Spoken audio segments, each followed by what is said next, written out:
Vienna. Isn't it amazing? Lights, colour, private orchestras. Oh man! George Augustus Polgreen Bridgetower has just arrived here, and he thinks he's died and gone to heaven because George Augustus Polgreen Bridgetower is a violinist. And Vienna is the musical capital of Europe. For the past 2 years, Ferdinand Ries has been studying piano here with Ludwig van Beethoven. It's April 1803, and Vienna sits at the hub of the enormous wheel that is the Habsburg Empire. This includes Austria, Bohemia, Moravia, Silesia, Hungary, Croatia, Serbia, Dalmatia, Bosnia, Poland, where I was born, Istria, Galicia, Slovenia, and so on and so forth. At its head, Emperor Franz I, a rather less liberal ruler than his deceased uncle Joseph II. Less liberal because 14 years ago, the French Revolution happened. And now all the monarchs of Europe are shit scared. Franz I's auntie was none other than Marie Antoinette. So, you can understand why they're just a little bit twitchy. Still, Vienna is immensely wealthy, which does help when you're trying to stave off a revolution. There are taverns, concert halls, coffee houses, Dance halls, beer gardens, jugglers, clowns, acrobats. thousands of brothels. The singers keep singing and the orchestras keep playing. So, nobody minds very much that every third person you meet is a secret policeman.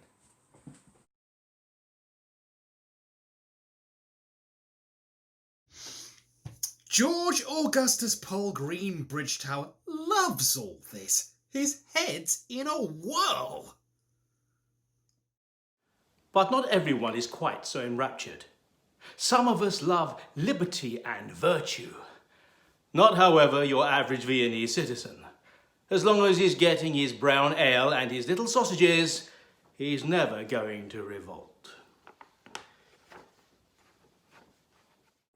The winter here was terribly mild. It's only April and hot already. Ice is getting scarce. What if the ice cream runs out? A shortage of puddings? Now that's one thing that might just upset them.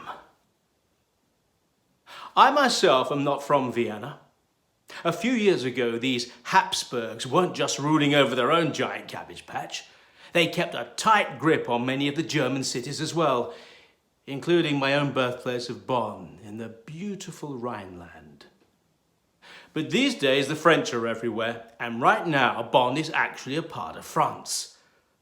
The mighty Habsburg Empire is beginning to crumble round the edges. That doesn't stop the Viennese going on all the time about how wonderful their music is, though in reality, it's very inferior. As to the musicians, living entirely on their ill-deserved reputations, as far as I can make out. It's 12 years since Mozart died. So what everybody in Vienna is looking for now Is a brand new genius. Genius. Who's the next genius? Where's the genius? 2 days after he arrives in Vienna, George Bridgetower is invited to a reception. Lights, colour, music, ice cream. And there he's introduced by Prince Karl Lichnowsky to the man whom everyone is tipping to become the next Mozart. Genius. Genius. Herr Beethoven, it's a tremendous pleasure to meet you. Beethoven stares at Bridgetower for a long time.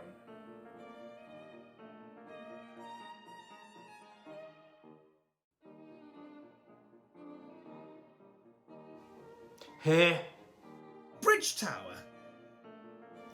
Bridgetower. Where did you spring from? From Prague, sir. I'm on a concert. Tour. I'm a violinist. Violinist, eh? Well, there's no great shortage of those in Vienna. Are you any good? Very good, sir. Now that is rare. You must come and see me.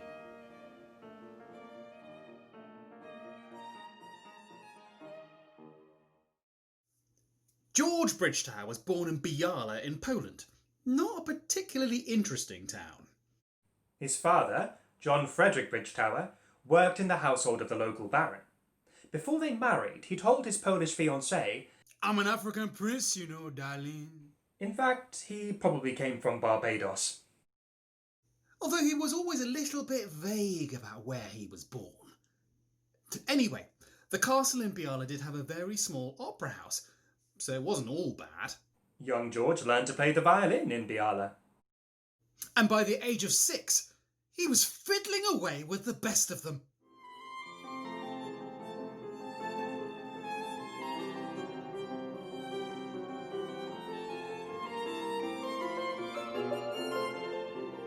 An infant prodigy. Now George is touring Europe. The day after the prodigy is introduced to Beethoven at a party, Genius! Genius! Genius! he goes to visit the soon-to-be famous pianist and composer in his lodgings.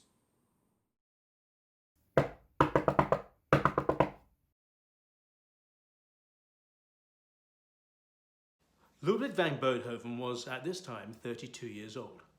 He arrived in Vienna in 1792, a year after... what was his name? Come on, you know. Mozart. Thank you. A year after Mozart died. He came here to study with Haydn. I never learnt anything from him. Some people might disagree. Anyway, Haydn's a sick man now, and Beethoven is earning his living. You call this a living? It scarcely keeps me in macaroni. From teaching and, despite his political views, from playing the piano in these theatres and salons of the nobility. No meat, just a little butter and cheese. He's a wonderful pianist, but these days it's his compositions that are beginning to be talked about. Genius! Genius! Genius! I'm also rather fond of eggs, but they're not always fond of me.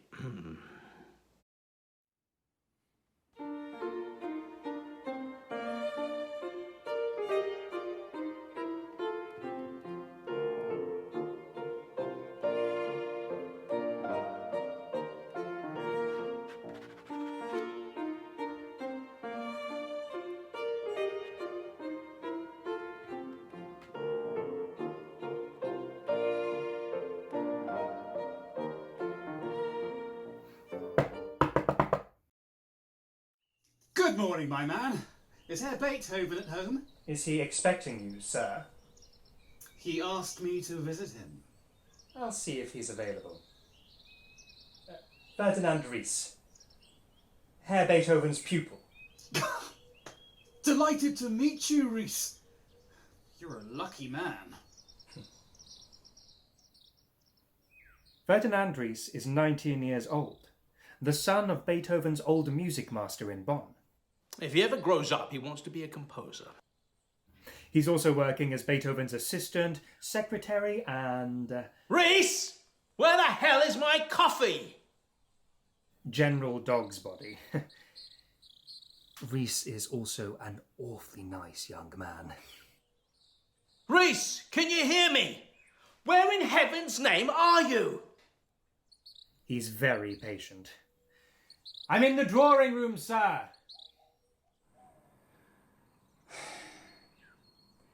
I'm afraid he's had rather a broken night. You might find him a little short-tempered. I have heard that Herr Beethoven is a genius. Oh, he is. I've been studying under him for 2 years now, and I'm convinced of it. Everybody thinks so. He thinks so himself. But he can be a short-tempered genius. It's understandable. He's under a great deal of pressure.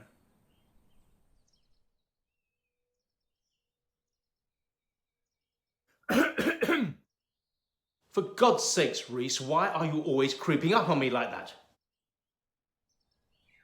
Who's this? George Bridgetower, sir. The violinist. You met me last night. Ah, yes, Mr. Bridgewater. Tower. I beg your pardon? The Bridge Tower. Never mind. Herr Beethoven. I'm giving a concert tonight at the Theatre an der Wien, and I'd be honoured if you were able to attend. I'm an open-minded man. Convince me.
It will be a pleasure, Mr. Bridgeport. At least, I think it will. Well done. He seems charming. Oh yes, he can be. So, how do you get on with him as a teacher? Believe it or not, What disgusting concoction are you giving me for my lunch today, huh? Can you hear me, woman? Omelette, sir. Speak up, girl.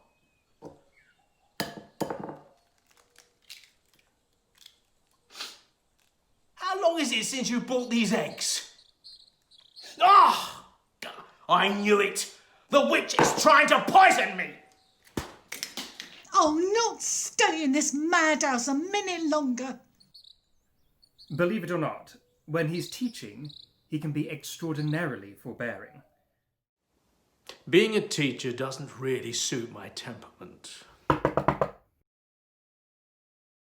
Herr Beethoven, good morning. I've been practicing. I'm ready for my lesson. No, I'm sorry. I just called to say I'm feeling very unwell today. I'll give you 2 hours tomorrow. 3 if you can stand it. He doesn't shout at you. Hardly ever. You see, he really cares about the music, and he's desperate for me to do well at it. In spite of the things he says about me. Bite, bark, woof woof. Much worse. So don't judge him too harshly. His childhood was quite difficult, or so I'm told. I never knew his mother, but I think he was very close to her. 7 children. Most of them died in infancy, of course. She was already quite ill when she had her youngest daughter. Herr Beethoven was here in Vienna at the time, his first visit. He was only 16, hoping to meet Mozart, but I'm not sure he ever did. 10 days I'd been in Vienna. I got a letter from my father telling me my mother was failing. When I reached Bonn, she was still alive, but in terrible pain, coughing up blood. She died 2 weeks later. She was such a good, kind mother to me, and my best friend as well. On the afternoon of the day she died, my father went to the cupboard, filled a bag, and left the house. We found out later that he'd sold all of my mother's clothes. They still talk about his father in Bonn. He was a musician as well, court singer. He expected to become Kapellmeister like his father, but that didn't work out. Instead, they threatened to sack him. My father had once been a very handsome man, with a fine voice. Not a bad teacher either, but a very hard taskmaster. Sometimes he'd drag me out of bed at 3 in the morning to play the piano for him. Wallop me if I made a mistake. When I was 18, I petitioned the court in Bonn to pay half of his salary directly to me. I was desperate. I had 2 younger brothers to support. He only had to support his habit. He died, I don't know, about 10 years ago.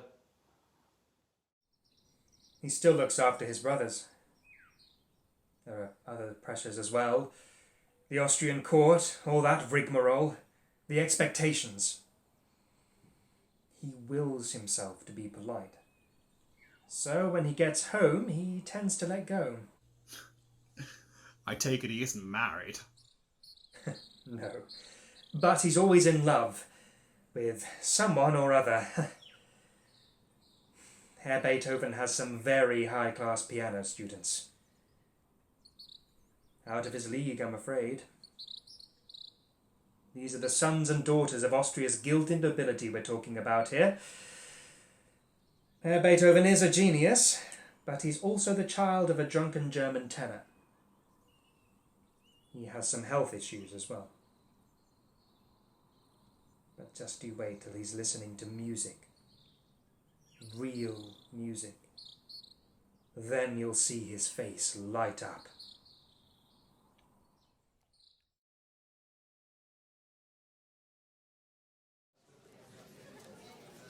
At Bridgetower's concert, Herr Beethoven crosses the path of a lovely young woman and bows very low. She's one of his students. "Herr Beethoven," she lisps, "it's a pleasure to see you here. Aren't I always telling you should get out more? Isn't this splendid?" I'd certainly get out more if I could be sure of seeing you every time, Countess Josephine.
Oh, there you are. You need to work a bit on your legato. But on the whole, it wasn't bad. Not bad at all. Thank you, sir. When George Bridgetower was 9 years old, his father took him to Paris. That's where he made his debut. The French newspapers raved about him. Bridgetower's talent is enormous. It is the best reply you can give to critics that want to deprive people of his colour of the opportunity to shine in the arts. Next stop was London. Lights, music, not so much colour, but thousands of people.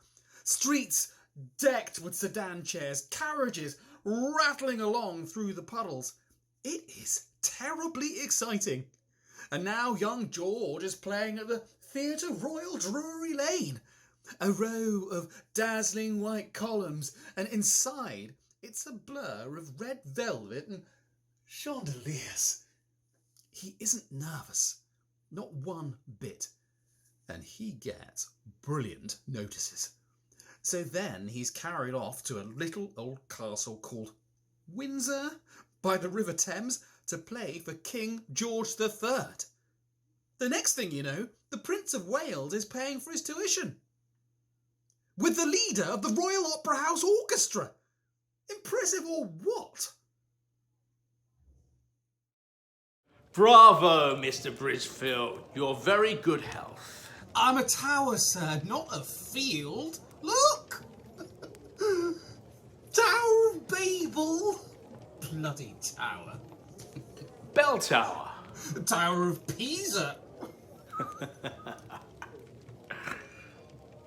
Nothing like your Viennese sausage. What else could a man ever need or hope for? Now, my name means Beetroot Farms. What in hell's name does yours mean? Bridge. Brecker. Tower. Turm. Brookerturm. Your bridge, your Brooker, links people together. People live on opposite sides of a river, but they can still visit each other. And your term protects your Brooker, keeps it safe. Very important. Just like me. Very good, Mr. Bridgeport, very good. Have you ever read Schiller? Well, you should. You should. Joy, that lovely spark from heaven, that daughter of Elysium, drunk with fire we dare to enter, Holy One inside your shrine, your magic power binds together what we by custom wrench apart. Alle Menschen werden Brüder, wo dein sanfter Flügel weilt. All men will become brothers. One day, I'm gonna set that to music. You'll do it, man. Sure as eggs is eggs. Napoleon. Now, you've heard of Napoleon. That's what he thinks. All men will become brothers. From a humble family, just like you and me, but a man of destiny. One day, he's going to bind us all together, get rid of all the flummery and the nasty looks, the wars. Because we are, you and I, we are brothers. We will be liberated by Napoleon. But didn't he get rid of a law abolishing slavery? He did. I think he's quite keen on war, too. Yes, for the greater good, and so on. And he's made peace with the Pope. Revolution doesn't happen overnight. Napoleon has to make some accommodations. I mean, we all do. I intend to go and live in Paris quite soon. Here's to freedom, then. Here's to the Corsican and to Louis Beethoven. Sometimes people call me the Moor. Behind my back, Spaniard Moor. Why? Well, my hair is quite dark, and in the summer my complexion gets even browner. The Van in my name, Ludwig van Beethoven, that means my father's family comes from the Low Countries. If it were proper German, it would be von Beethoven. The Low Countries were ruled by Spain. Spain has lots of connections in North Africa. I mean, it's obvious, isn't it? I must be a black man, just like you.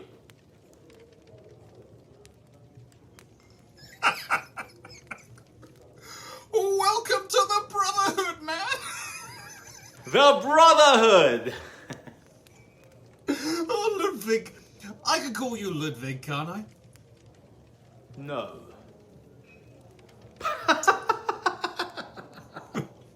Oh, what is it? What do you want? Would you compose something for me to play? I might. Only I've another concert in 5 weeks' time at the Orgarten. 5 weeks?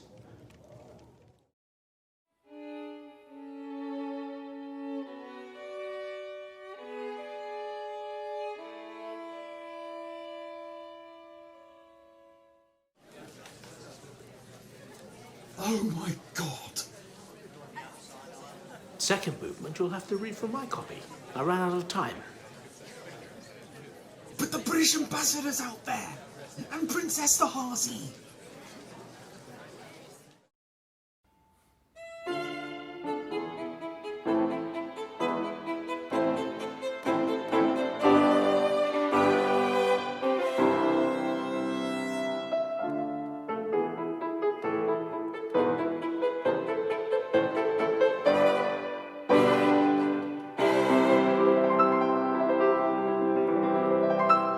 Play that again, my dear Bridgewood.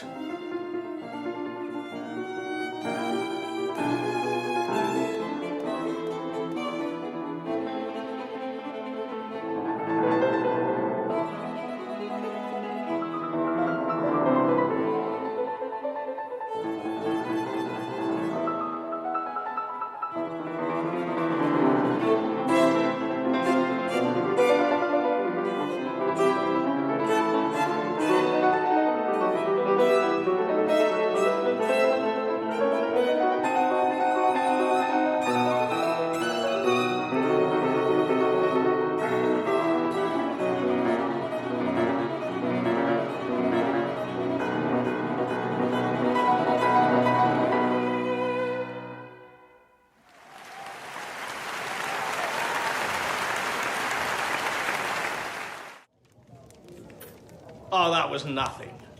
Last month we were doing my third piano concerto and I hadn't had time to write out the piano part. It didn't matter. I was playing it. It was in my head. But your Viennese audience expects its pianist to look at a score. So I threw a sheaf of papers on the stand. The poor page turner was shitting himself. Every so often he'd look at me terrified and I'd nod, he'd take a deep breath and then turn a page. The pages were empty, just a few blots and squiggles. It's true. The poor sod hadn't a clue what was going on. Man, you're crazy. I'm crazy? You're lucky to still be alive. I mean, expecting me to write a whole sonata in 5 weeks and then nagging me if I didn't get on with it. You're the maddest violinist I've ever come across, and that's saying something. Ries, have you got the score? Of course. This one's for you, dear heart. A sonata for a lunatic mulatto?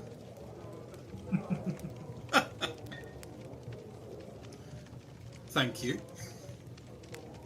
So here's to the mulattoes. With any luck, we'll work together again quite soon, I hope. Herr Beethoven is rather busy. Oh, we could go on tour! Munich, Salzburg! Perhaps if you made an appointment. I'm leaving Vienna on Saturday, but I'll be back. Where are you off to this time?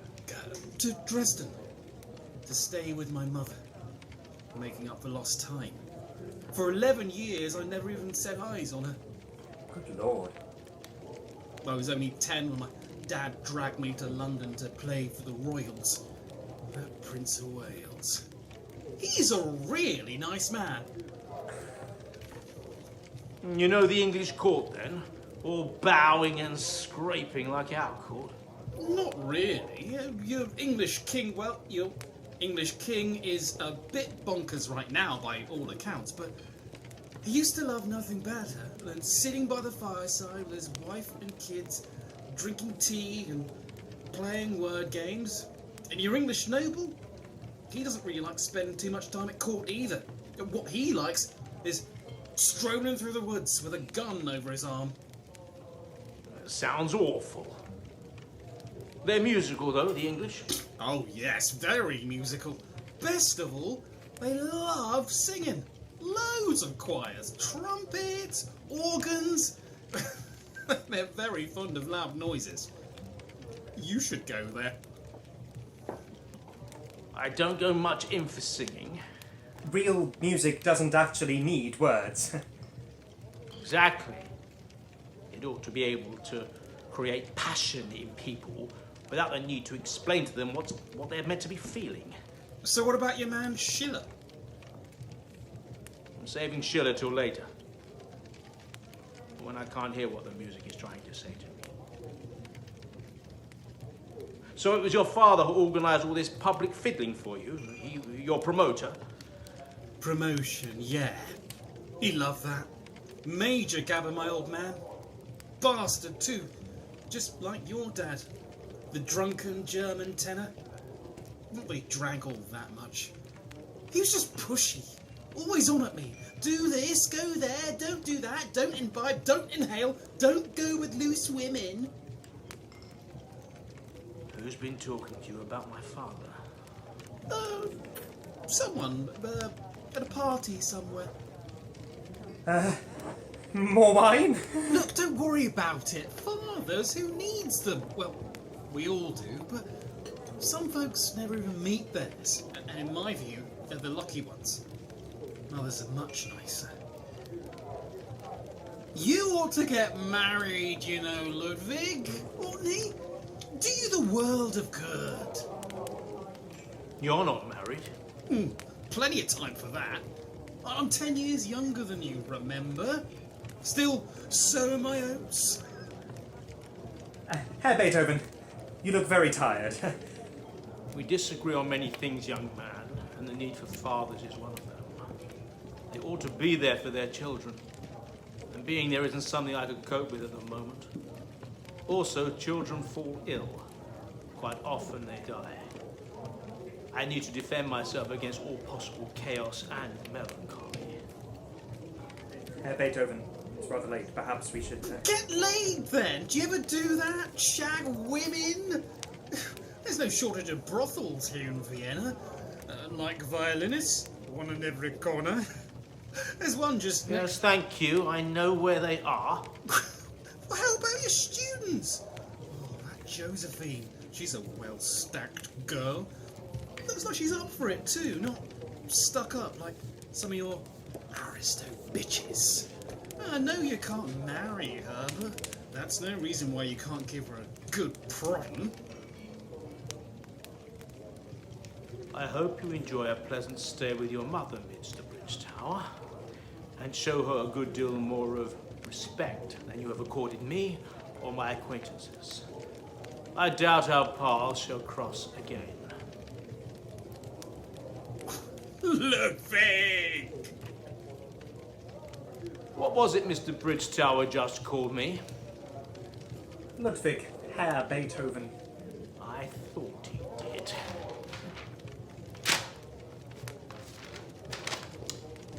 You're undoubtedly still a mulatto, and a good deal more of a lunatic than I thought you were.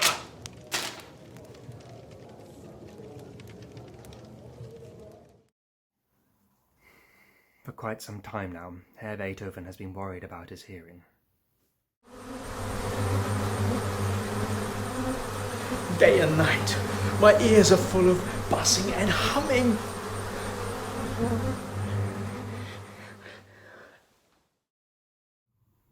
He's consulted a number of medical men. "Leeching will definitely help," one of them said. "I recommend bleeding." "Tepid baths," said another. "No, cold baths." Last year, a new doctor advised him to rest. "Spend some time away from Vienna," he said. So Herr Beethoven stayed for 6 months in the village of Heiligenstadt in the Vienna woods. I used to visit him there. I can't say I noticed it making much of a difference. A deaf composer. I don't think it's that bad. He is prone to exaggeration. He does have terrible bouts of diarrhea, though.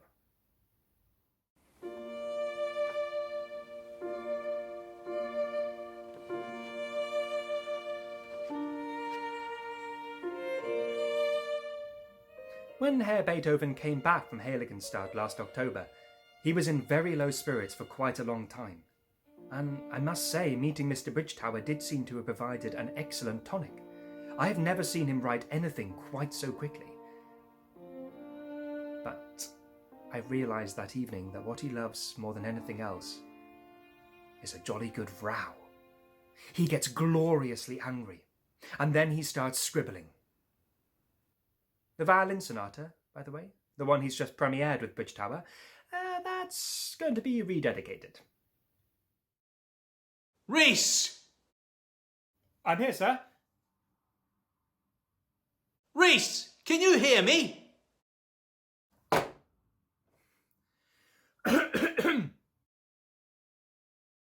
What's the matter with you? You ought to look after yourself more. What's the name of that violinist in Paris? I met him here once. Begins with a K, on the tip of my tongue. Monsieur Kreutzer? That's the one. to a great violinist. The name will stick. One day the novelist Tolstoy will make it even more famous and more terrible than it was before. But as for Monsieur Kreutzer...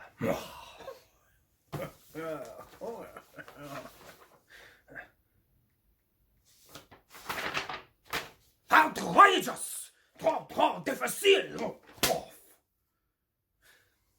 So Rodolphe Kreutzer will never actually play the Kreutzer Sonata. After strangling at birth the name Bridgetower Sonata, Herr Beethoven works for the next 5 months on his third symphony. It's about heroism, suffering, and loss.